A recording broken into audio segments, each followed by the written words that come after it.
Tanya Davis is a poet, songwriter, musician, and PEI's current poet laureate. She's also the author of this podcast theme song, Thank You. We talked about her start in performance, God, and how art can be a tool to get to know oneself and their place in the world.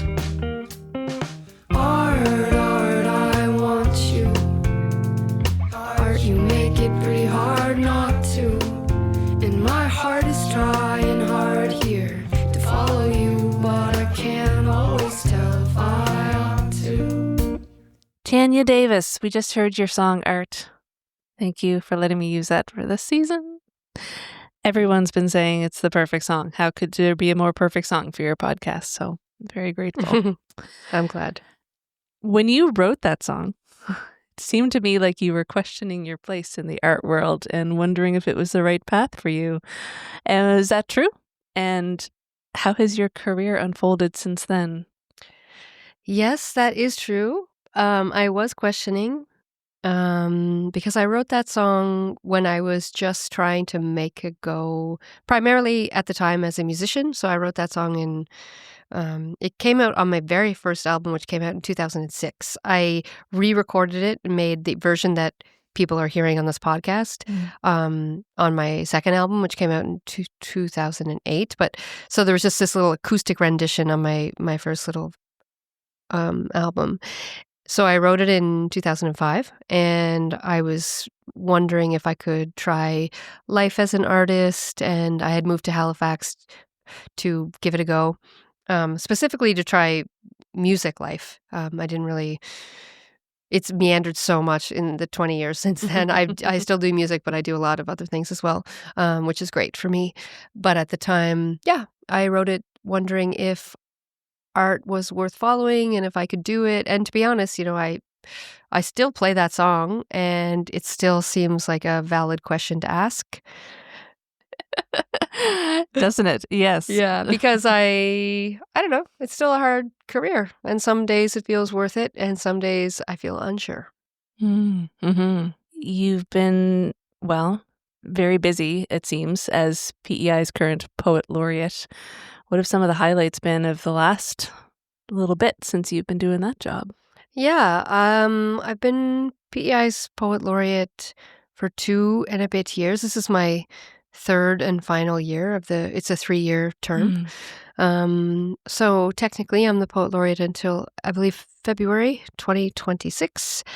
And I mean, it has been busy, and I can't tell if, some of it is because of being a poet laureate, but some of it is just because my career is really busy right now, and I happen to be poet laureate, so it's hard to tell which is which. I do get some requests to write poetry and do things as the poet laureate, but I'm not sure that they might ask me anyway as Tanya. Like, it's very hard to parse it out. Like you have an alter ego going on right now. Yeah. But I, this year for Poetry Month in April, as the poet laureate, I wrote a lecture, like a talk, and I went to some PEI libraries, rural libraries mostly, and gave this talk that was called On Words, Wars, and Wonder. How poetry can help us navigate the world.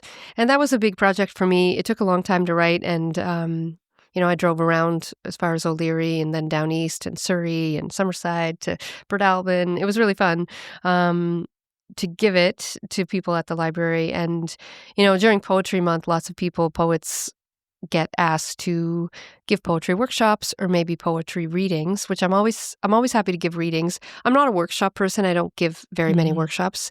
I have my reasons for that. I'm happy to talk about them. But I did want to do something for Poetry Month, and I have been thinking and still am, about words and how we use them and how they get in our way and how they get us in trouble or they have their limits. And I'm thinking about it now in the context of our world's politics, polarization and stuff like that. So the talk was not super poetic. I did put some lines in there and some jokes, and I rhymed a few times, I'm sure, because I can't help myself. But it was more about the role of a poet as I see it and the responsibility of someone to wield carefully their words. Well, it's interesting you say that, because one of my questions is, does a writer have a responsibility to their readers or to the world? Yeah, I think a writer does have responsibility to the world, and I guess also their readers, because their readers are in the world. And I think that about all artists, or just, I mean, if I'm going to fan way out, I think that about people. Mm-hmm. But, speaking as an artist and a performer and a writer, I have the privilege of access, and my words, people hear them or read them. I get to be on stages. I have microphones. I have like a platform, and I don't think that everyone has to use the platform for overtly political reasons, but I do think that we should be responsible with what we say from those platforms and on stage, and at least do no harm. I really Yeah. like that first tenet Yeah. of the Hippocratic Oath. Mm-hmm. And then I think the second one would be, and then maybe help. But at least I think that we should be careful when we're in positions of power. It's a power position and privilege to be able to have access to the public ear or the public eye or whatever, Mm-hmm. to be careful with it and to be kind and to know that, and part of my talk was about this, like people hear words and they, hopefully they think about them and come up with their own ideas in return, but sometimes people don't. And that's the danger of words sometimes, like we just repeat them. And I am guilty of this as well. I can be very impressionable. I might hear something and not do my own research or not give it much thought, and then I might repeat it even in a poem or to a friend or something. And I think I do that less than I used to, but I'm definitely not immune to just taking someone else's idea and passing it along, whether or not it's true or Mm-hmm. helpful, Or even applicable in your personal situation. Yeah. yeah. I've been thinking of a similar thing lately. In like my day job is providing legal information to people, and we're very careful not to give legal advice, obviously, because we're not lawyers in my organization. And one of the things when teaching this to new staff, like what's the difference between these two things, is that you have to realize that if you're going to tell somebody what you think they should do, they might go ahead and do it. And in your head, it's just saying, well, this is something that's an option. But in their head, this is the way.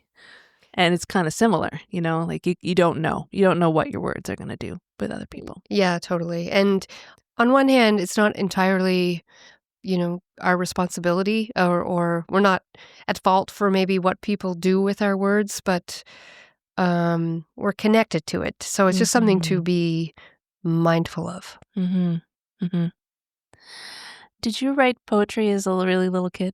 I did. I wrote poetry since forever. As far as I can remember, I wrote, poems for my mom, and then I would have wrote little love notes to my young, boyfriends and stuff like that, and friends. And I wrote a lot of letters, and yeah, so I've always been writing something. I wrote stories a lot when I was a kid as well, and it was the first thing I said I wanted to be when I grew up. I remember that from grade 2 or something. As soon as that question started popping up, I knew I wanted to be a writer. I had no context yet of what that would look like or what kind of writer. And I, of course, maybe not, of course, maybe it's not obvious to everyone, but to those of us who grew up on PEI in the 80s, I say, of course, I wouldn't have even known the possibilities that were out there, because this was before the internet, and I didn't travel a lot, and I didn't have other artists in my family. So when I said writer, I guess I probably imagined books and didn't realize that I could write, poems that go on stage or weird theater shows or anything like that, because I hadn't been exposed to any of that. Yeah. Well, I'm wondering how you found your way into that realm, because I remember back like in that time frame of 2005, 2006, and a little later, there wasn't a lot of people doing what you were doing in the scene. Yeah. How did I find my way? I think I just stumbled my way along. I found my way by experimentation, trial and error, mistakes, friends. I had been writing, poetry. I started, so how I got into kind of performance style poetry, some people know it as spoken word. I tend not to call myself a spoken word artist because I think I do slightly different stuff. But when I was living in Vancouver, I was 20 years old, and I went with some friends to an open mic, like not an open mic, sorry, like a show, kind of a weird show downtown East Side Vancouver. And it was at this place called the Church of Pointless Hysteria. And there were a couple of performance poets at the time. It was Shane Koizan, who is now a very well-recognized Canadian poet, and also another artist named Kinney Starr, who is a musician and a poet. And they got up on stage at this, it was kind of like a cabaret night, I guess. And I was 20, very new to the world. I had hitchhiked out to Vancouver. I had dropped out of university. I was just like a sponge, learning lots of stuff. And they got up on stage at different times and each did, the sort of performance poetry. Shane Koizan did more like slam poetry style, I guess. And I was so affected by it. I was floored. I didn't know that people could do poetry out loud. I thought it was only for the paper, only for the page. And I had really only been exposed to classic sort of poetry that we would have learned in school here on PEI at that time. But it really, really got right to my very being. I was very wowed. And then not so long after, there was an open mic in Vancouver, and I decided I would write a poem and bring to the open mic. And that was my first time ever doing that. And I wrote a poem and I got up on stage and I recited it. And I'm grateful for that time because it was very well received. Like maybe, I don't know, the audience of that night, it was packed house. Everyone seemed to really love my poem. I got tons of cheers. I was so sick about it before I did it. I was nervous. I was a very shy person. But it went so well, and it just moved something in me that like just changed the course of my life. Those two things. First hearing the poets and then doing my own poem within weeks of that.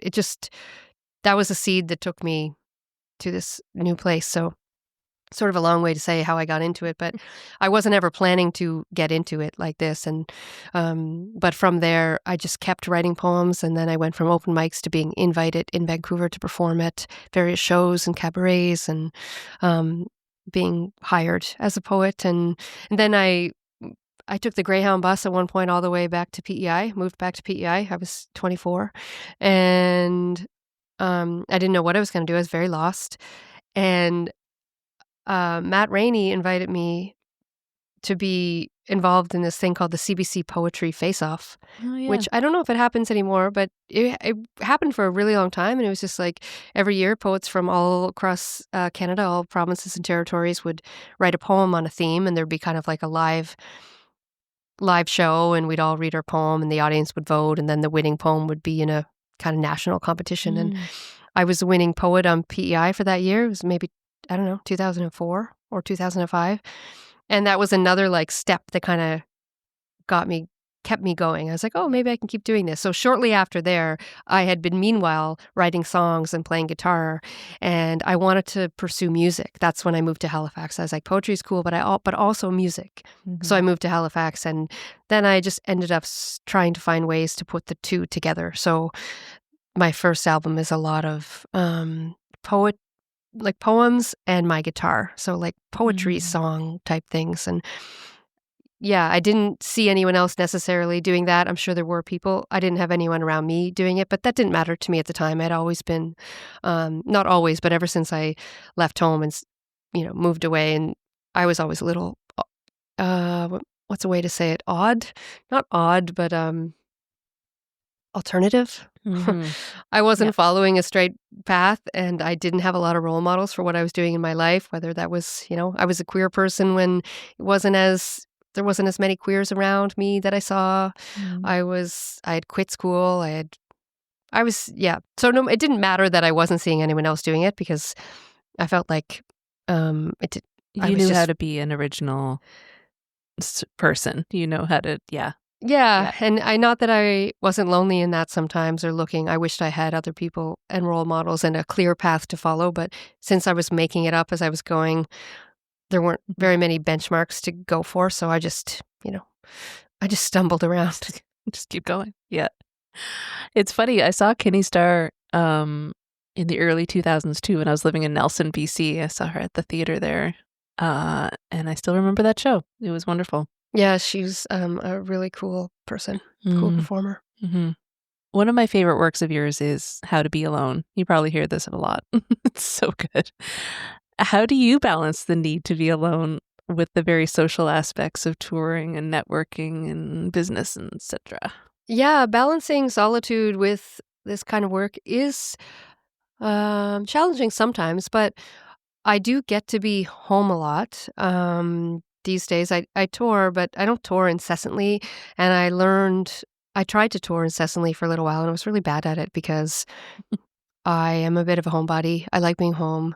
So now I still tour, and I've been touring more in these last few years again, actually, after a break over the course of the pandemic and whatever life. But when I'm home, how I recover from that is I just try to stay home. Like, I have to go to things. I have lots of friends and family, and I love to see them. And I work a lot on PEI, so I am driving to and fro and doing poems at things or whatever, just working. But when I'm not, I'm really lucky to have a home that I enjoy being in. I live in rural PEI now, and so I have many hours or sometimes days in a row where I don't see anyone except my partner and my cats. And that is really nice for me. And in fact, and then sometime even my partner will go away, and that's nice too because I love living with my partner, and also I find I still need absolute solitude, like not even like nobody at all. And I do get that sometimes, or I just make sure that I take it for myself in little bits, read a book, watch a show, or go to the garden, just do things where I don't have to talk. Like talking, I could talk for a long time. I love conversation, but it gets exhausting to, Oh, I know. You do know.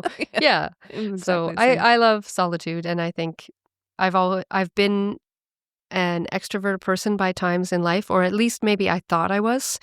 And I used to be more of a big group, big social, party a lot person. And I don't know if it's just that I'm aging or if I've realized I'm not as extroverted as I thought I was.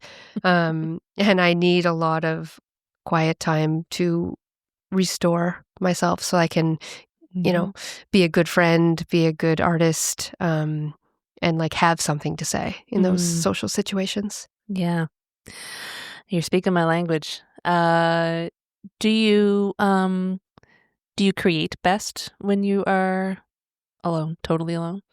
Yeah, I pretty much need to be totally alone. When I'm working, if my partner's nearby, that's okay. But I'd rather be in a room where nobody could hear me, especially if I'm working on a poem or something. I tend to speak out loud when I'm writing and babble and just practice it or try to find words that go together. So I'd rather nobody can hear me when I'm doing that, and then I just feel freer and less worried about what I sound like.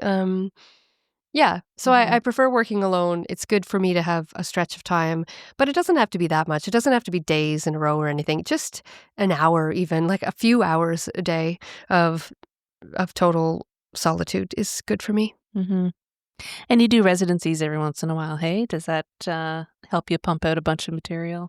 Residencies, yeah. I haven't done one in a while. I'm going to be in residence this summer at Victoria Playhouse working on a play, and I'm new to playwriting, so it's kind of it's an experiment, and I'm really happy that they've invited me to do that. I do enjoy residencies, artist residencies, because especially if they're ones that are happening away from where you live. One of the great things, and if you've been on one or if anyone listening knows this, is that once you're away from your home, you can't even get distracted by the chores, which there are many if you... So many chores. So many chores, especially if you move to the country. It's crazy. And I love chores. So it's really easy for me to be like, well, I can't write because I gotta, I don't know, stack this wood or sweep the floor or whatever, like any number of things. So if you are not by your house, then there's less excuses. And I find it's really easy to stop writing. Writing is hard and boring and lonely and all these things. So if there's something to do, I'm easily swayed. So that's what's good about residencies. Yeah, 100%.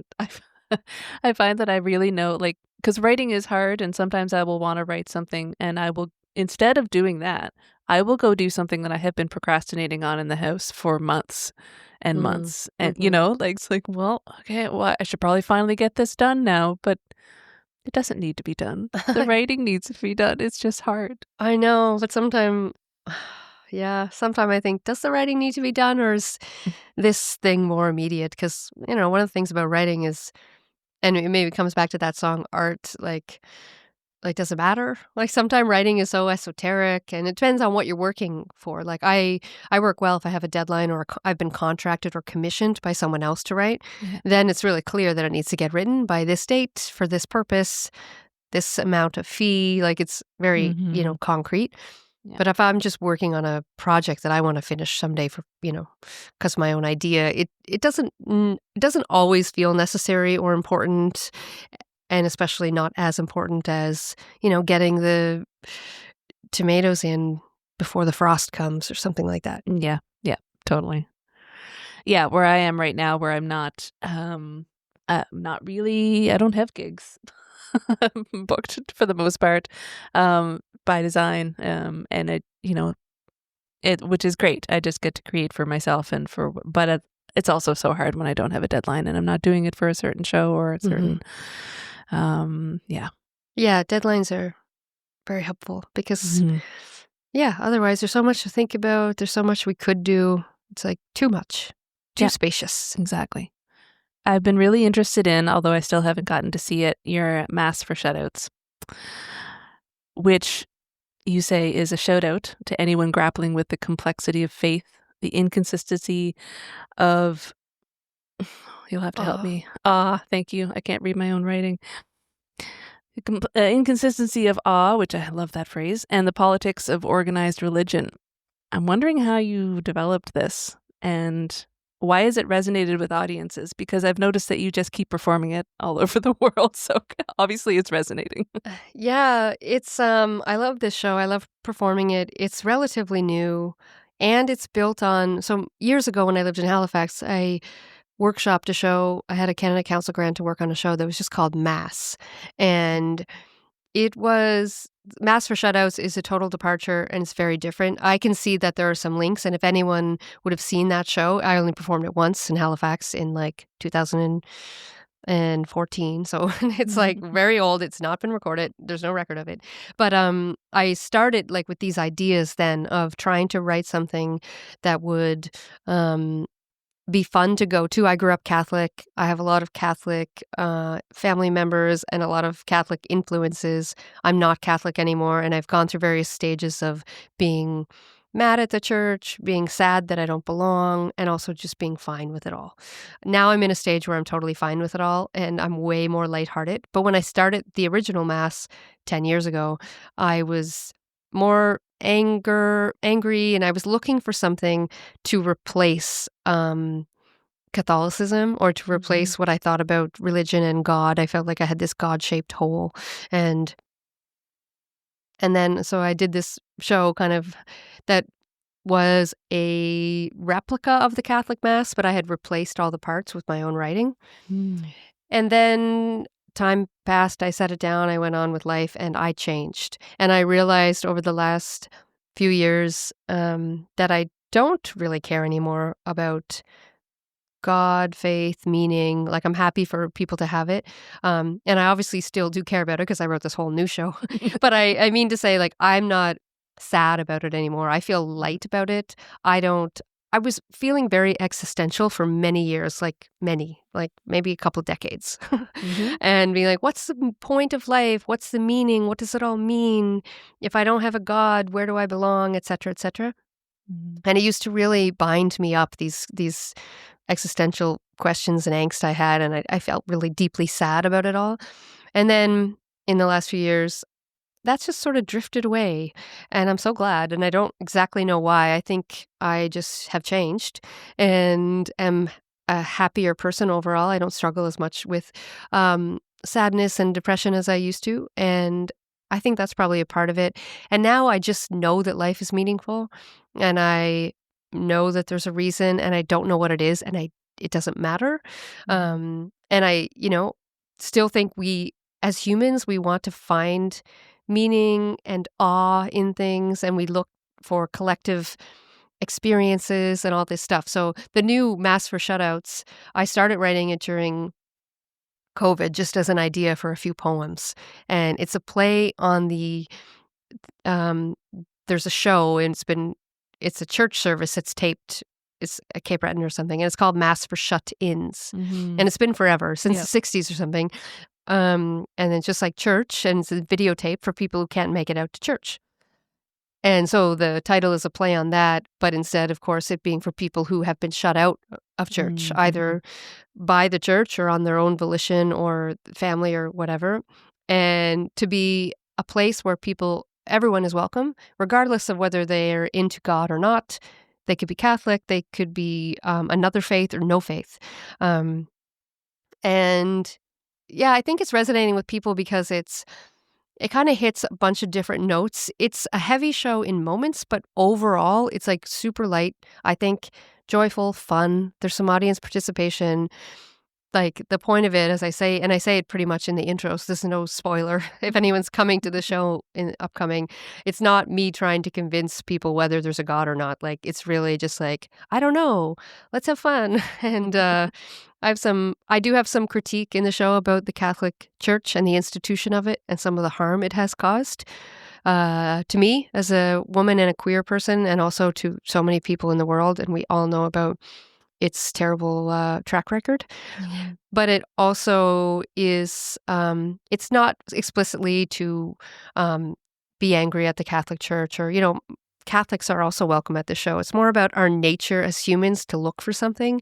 And if we can't find it, what do we do? And maybe it's right there anyway, and we don't have to look so hard. So it's a pretty fun show. I did it. Carly, my partner, performs it with me, and they play organ. And so there's some music, there's some singing, there's some jokes, and and yeah, it's resonating. I think because it's maybe kind of like my poem "How to Be Alone," how that resonated. Just I'm not talking about anything that's super unfamiliar or that other people don't also talk about or think about, like pretty universal themes. Yeah. Do you think that God, however you want to define it now, or maybe you don't want to define it, has anything to do with your creativity? I don't. I don't think God has anything to do with my creativity because I don't believe in God. But I do think the world has something to do with my creativity. So, after I left Catholicism, I dabbled in other things. As I said, I'm looking for a thing to replace it. So I studied Buddhism for a little while, had lots of Buddhist friends, big Buddhist community in Halifax, did lots of meditation, read a million books. And then before that, I had also learned about paganism, and I'm just kind of looking for a place where I fit. And then I've come to realize I'm not into organized religion. It just doesn't suit me and my personality. I'm not really a group person, actually. I'm not much of a joiner. I love a party, but otherwise, I don't group things they're not really for me. And that also goes with religious or faith-based group stuff. I love there's a term called collective effervescence, which is one of the ways we experience awe. It could be, how you feel at a concert, how you might get excited at a sports game when everyone's cheering. I love stuff like that. So in that way, I'm a group person, but I'm not into organized group things where you follow and you do this and that and the other. I wish I was, because it seems satisfying, and I know sometimes I just can't suspend my disbelief, or maybe I'm too stubborn and I don't want to play along.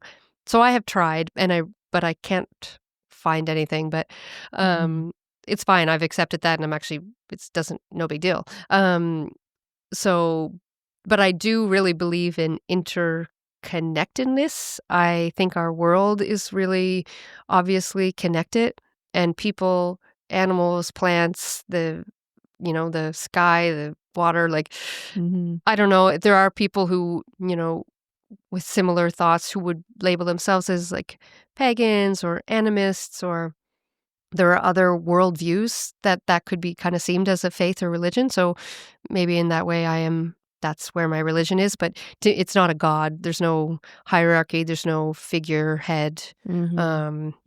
So I don't think God's influenced my creativity, but I think the world and myself in it, and my relationships, and friends and love and all that kind of stuff is definitely influenced my creativity and makes me want to do it and pursue it and has made me be who I am. Mm-hmm.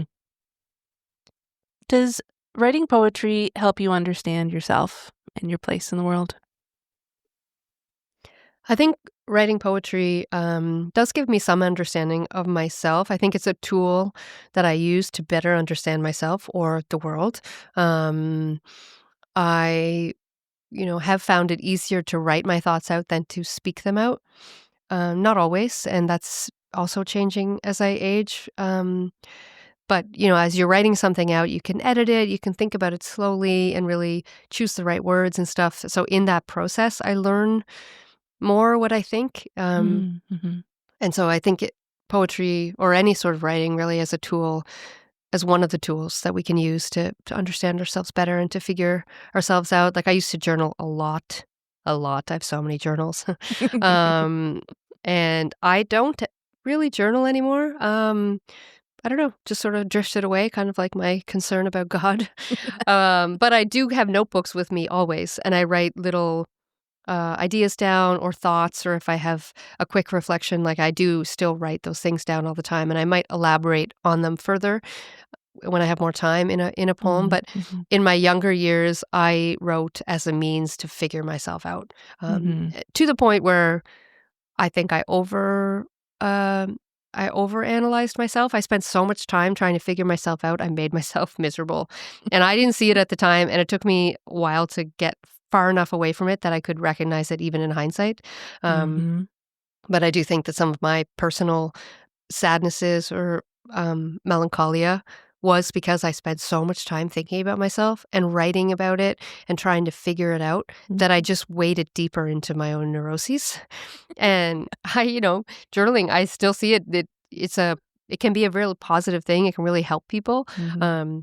And I definitely value it. But I think there can be, I don't know, a tipping point where we're writing a lot or trying to get to the essence of something. And maybe it's just when it's super self-referential. Like if we're thinking about ourselves all the time, I realize upon reflection that I have spent a lot of time thinking about myself in the world versus like the world and, how it relates to me, just like myself outwards instead of, I don't know, maybe that's also semantics, but it was interesting to take note of that and to realize that it's one of the reasons probably for my increased happiness in recent years. I don't spend as much time writing trying to figure myself out. Yeah. As you were saying that, I was thinking back to all the journals I have upstairs from when I was in my 20s. And I'm like, yep, might have been something there. Yeah. And so many people have them and do it. And it's a beautiful time. Like it was so rich. I have missed it when I got away from it at first, or when I realized I wasn't doing that anymore. Like, and I realized I wasn't feeling as angsty. Mm-hmm. I was like missing something about that, like, I don't know, gnarly, gritty thing. And I'm sitting at the cafe and I have my book and all my feelings. And it was rich. It was a very rich time. And I wrote tons and I wrote lots of music and lots of, I made a lot of work out of that. So it's not all for nothing. But I do feel a bit lighter without so much of it. Yeah, that's good. What makes a poem or a show successful to you? What does success mean to you? Yeah, success is kind of a loaded word, I guess. And it's so it varies. But I think, a poem or a show is successful to me if it connects with an audience, if people get something from it. And, I only know that if they then tell me. So at a live show, you could see that. You could either get it through applause or feedback after, or people might come up. And so that is a success to me because I ultimately do this because, there's a bunch of reasons, but one of them is that I just want to connect with people and I want to make work that is helpful to the world. So if it helps someone, then that's a success. Like How to Be Alone, huge success, huge. I still get emails from people around the world who still listen to it, who just find it for the first time. And, I never intended for that to happen. Me and Andrea Dorfman, the filmmaker, we never, you know, chased that. It just happened on its own. So that poem like has its own little life. And it's been so successful in that I know that because people have told me that it's, helped them immensely. And that's like, I'm so grateful that any work I made helped someone. So that's probably the biggest marker of success because it kind of validates why I would make art in the first place. Because, art, and come again to reference the song, art, it's like it can feel self-indulgent sometimes if it's not connecting with anyone, or if you don't get that feedback, then it's like, well, what's the point? Here I am with my songs and my poems about myself. Like, who cares? Like, the world is hard. There's so much going on. I want to do something that helps people. And sometimes when I'm just making art, I can't always tell if it is. So if it is, and I learn that, then I feel like, okay, success. Getting paid is a measure of success. It is not always the biggest one, or it's not the biggest one. I used to really put no stock in that at all. But then I went bankrupt, literally, because I never made very good money, and I didn't know how to do money, and I didn't prioritize it, and I didn't recognize the value of my work and for compensation. So I'm a lot better at that now. Like, I still do things for free and volunteer my time, but I have boundaries over it because I, burnt out, went bankrupt, and I couldn't sustain the first round of my art career. It's only been since I moved back to PEI post-COVID that I kind of got the wheels turning again and have figured out a few things and been like, okay, if I'm, making work that people want, I need to get paid for it so that I can keep making work, because it's, art equals work, that whole thing, which is so obvious, and it should be very obvious to an artist, but for sure, when I was younger, I really didn't make much money, and I didn't care, or I didn't know how to prioritize it. Of course, I wanted money, but I was a lot more lackadaisical about it. And now, I want fair wages, which is a measure of success. And I think everybody deserves fair wages: artists, shop clerks, town councilors, like whatever. Of course, we need it, and the world is so hard, and if we just deserve compensation for our work. And so, yeah, that would be another version of success, I think. Speaking of getting paid, what you got going on this summer? What a segue. I'm busy this summer. I'm really excited. I am doing a show at Victoria Playhouse. There's 5 shows. It starts at the end of June, but it goes all through July. It's called Seeker. And it is a solo show, me and all my words, speaking about thinking about oneself. And it's sort of about some of the stuff that we've been talking about the nature of like looking for meaning and happiness and to be fulfilled, and coming to a conclusion that maybe I've been looking in the wrong places, and actually I've let some of that stuff go. There's a bit of I think necessary critique on some of the ways that our culture keeps us grasping after stuff, and how capitalism keeps us wanting, and we think we're going to be fulfilled if we get X, Y, and Z, and how, wellness culture can kind of do that as well. There's so many great things that I've been a big part of, like trying to be healthy and well. And I've also been tricked into thinking if I purchase these things to make myself more well, I'll be better and the world will be better. And anyway, there's some kind of stuff in there. It's a pretty light show also overall. There's definitely critique, but since I've been feeling lighter in life, I keep finding as I'm noticing that my writing is just overall a bit more buoyant. I like to tell jokes sometime. I'm not more laughing, less crying. So I'm doing that at Victoria Playhouse throughout July. I'm also a part of River Clyde Pageant, which is in New Glasgow, the last weekend of July and first weekend of August. Beautiful community pageant full of so many things, and musicians and puppets and kids and dancers, and anyone who lives on PEI should be pretty familiar with that. It's a beautiful thing if you get a chance to check it out. It's nice to be a part of a big community project as well. And then in August, I'm doing this playwriting and residency thing also at Victoria Playhouse, and I'll do a workshop of a play kind of at the end of that. That'll be for 2 nights at the end of August. And yeah, a couple off-island performances, and otherwise I'll be in my garden or at the beach, and yeah, eating a fish burger on some PEI patio. Such a great time of year to be here. It is. That's amazing. And you have a few books and you have a few albums out there people can Yeah, buy. people can find my stuff online at my website, tanyadavis.ca, or just generally if Google, I'm Googleable. Googleable. Thank you so much for coming by. This was Thanks for awesome. the chat.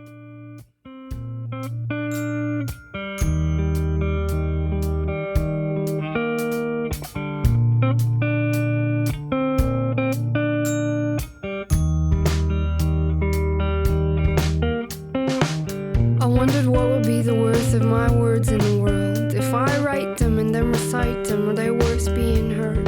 Just because I like them, does that mean that I should mic them and see what might unfurl? And I think of the significance of my opinions here.